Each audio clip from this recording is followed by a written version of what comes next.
ગુજરાતમાં વધુ એક નકલી સરકારી અધિકારી ઝડપાયો. દાહોદમાં ઓઇલ મિલના માલિકને આપી હતી ધમકી.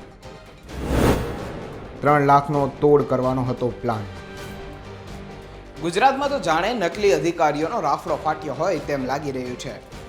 હજી હમણાં જ થોડા દિવસો પહેલા રાજકોટમાં આરએમસીના નકલી અધિકારી બની અને એક કારખાનેદાર પાસેથી 77,000ની લૂંટ કરી હતી. તો આ તરફ અત્યારે દાહોદમાં નકલી કચેરી બાદ નકલી ફૂડ ઇન્સ્પેક્ટર બની અને એક વ્યક્તિ પાસેથી લાખોની માંગ કરી હતી. અને પછી શું થયું જુઓ આ અહેવાલમાં. નમસ્કાર, ગુજરાત તક સાથે હું છું કશ્યપ.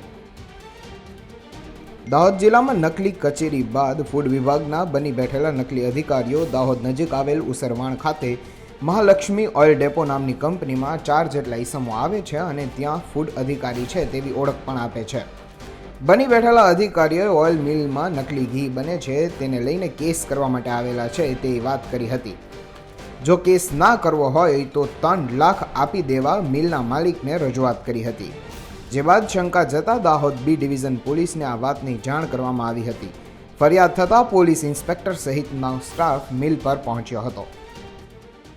બનાવની હકીકત એ પ્રકારની છે કે તારીખ 15ના રોજ સાંજના 16:00 આસપાસ દાહોદ બી ડિવિઝન પોસ્ટે એક ટેલિફોનિક વર્દી મળેલી કે જેમાં એવું જણાવેલ કે પોતાની ફેક્ટરી ઉપર અજાણ્યા માણસો આવ્યા છે અને પોતે ડિપાર્ટમેન્ટના અધિકારીઓ છે એવું કહીને ડુપ્લિકેટ ઘી વેચો છો અને અમે એ ઝડપી લેવા માટે આવ્યા છીએ. આ પ્રકારની માહિતી આધારે દાહોદ ટાઉન બી ડિવિઝનના ઇન્ચાર્જ પીઆઈશ્રી અને સ્ટાફના માણસો દ્વારા ત્યાં જઈ અને ચકાસણી કરતા જે માણસો હતા તે પૈકી વૈભવ ચૌહાણ, સુનિલ નાગર, રોહિત પરમાર અને પ્રવીણ ચૌહાણ આ નામના 4 વ્યક્તિ અને એક પપ્પુ ચૌહાણ કે જે ભાગ ત્યાંથી મળી આવેલ નથી.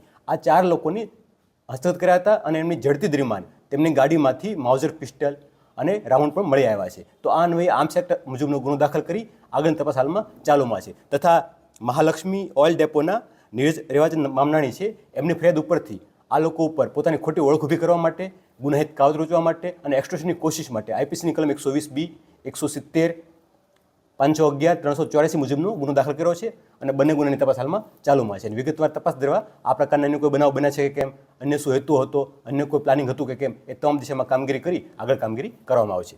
આ પ્રથમ દ્રષ્ટિએ એવું જણાવ્યું છે કે તપાસ કરતા હતા અને પોતે રેડ તમે ડુપ્લિકેટ ઘી વેચો છો એ પ્રકારનો આક્ષેપ થયો હતો. પૈસાની માંગણી બાબતે હાલમાં તપાસ ચાલુ છે.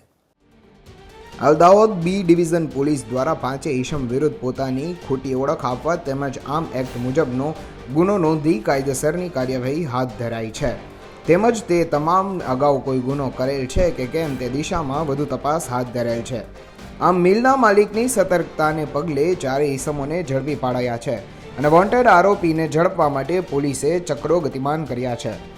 દાહોદથી ધ્રુવ ગોસ્વામીનો અહેવાલ, ગુજરાત તક.